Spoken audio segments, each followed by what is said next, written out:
Hello everyone, আসসালামু আলাইকুম। Welcome back to my another new video. আপনারা সবাই কেমন আছেন? আই হোপ অনেক ভালো আছেন। আলহামদুলিল্লাহ, আল্লাহর অশেষ রহমতে আমরাও কিন্তু অনেক ভালো আছি।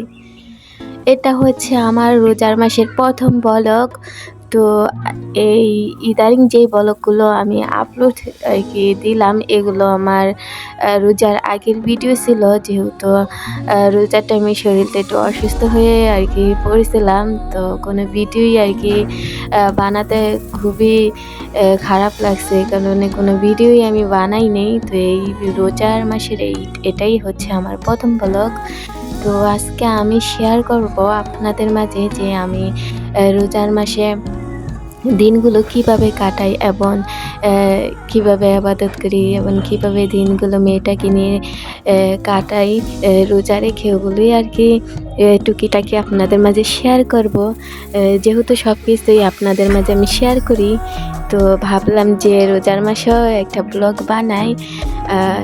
তো আমি সকালে আর কি, সকাল বলতে কি, যেহেতু রোজার মাসে সেহরি খেতে বসছি, তখন আর কি খেয়ে দিয়ে আর কি আজান দেওয়ার পরে নামাজ পড়ে একটু শুয়েছিলাম। যেহেতু রোজার মাসে একটু ঘুম কমই হয়, যেহেতু তারাবি পড়ে আবার এশার নামাজ তারাবি নামাজ পড়তে অনেক লেট হয়ে যায়, তো ঘুমাতেও একটু লেট হয়। কারণ ইফতারির পরে নামাজ পড়ার পরে খাওয়া দাওয়া করতে বা রুম টুম একটু গুছাতে সময় লাগে, ওই কারণে আর কি দেখা যায় যে অনেক আর কি লেট হয়ে যায়। তো ঘুমাতে যেহেতু লেট হয়ে যায়, তো আমি চেষ্টা করি যে সেহরি করার পরে একেবারে সালাত আদায় করে তারপরে আর কি একটু ঘুমাতে।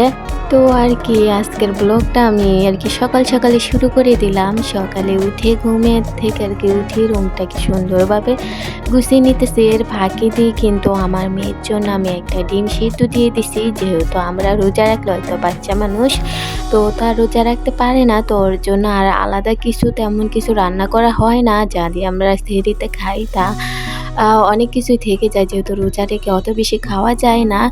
তো এখানে আর কি আমার মেয়ের জন্য তরকারি ডাল বা যা আছে সবই আছে। তারপরে যেহেতু সকাল টাইম, তো ওর জন্য একটা ডিম সিদ্ধ আমি দিয়ে দিলাম। দেওয়ার পরে আপনারা যারা আমার আগের ভিডিওগুলো দেখছেন তারা হয়তো বা জানেন যে সব কিছুই আগেই আমি ফ্রিজে ফ্রিজিং করে রেখে দিছি, যেন আমার রোজার মাসে কষ্ট অনেকটা কমে যায়। তো ওই কারণেই আর কি যেগুলো আমি ফ্রিজিং করে রেখে দিয়েছিলাম ওগুলোই আর কি গোসলের আগে, গতবার মোছার আগে আমি কি 1 ঘন্টা আগে আর কি রেস্টের জন্য রেখে দিই, যাতে বরফগুলো গলে যায়, পরবর্তীতে আমার রান্না করতে কোনো অসুবিধা না হয়। তো এইখানে যে এগুলো হচ্ছে খেসারির ডাল, এগুলো দিয়ে আমি বড়া বানাবো, আর এর সাথে ছোলা রান্না করব।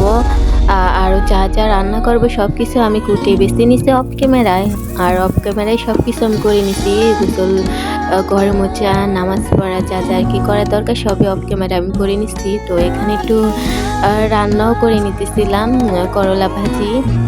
আর যারা আমার ভিডিওর এই পর্যন্ত এসে গেছেন, অবশ্যই ভিডিওর কোনো অংশ আপনাদের কাছে ভালো লাগছে, না হলে কিন্তু এতটুকু আসতেন না।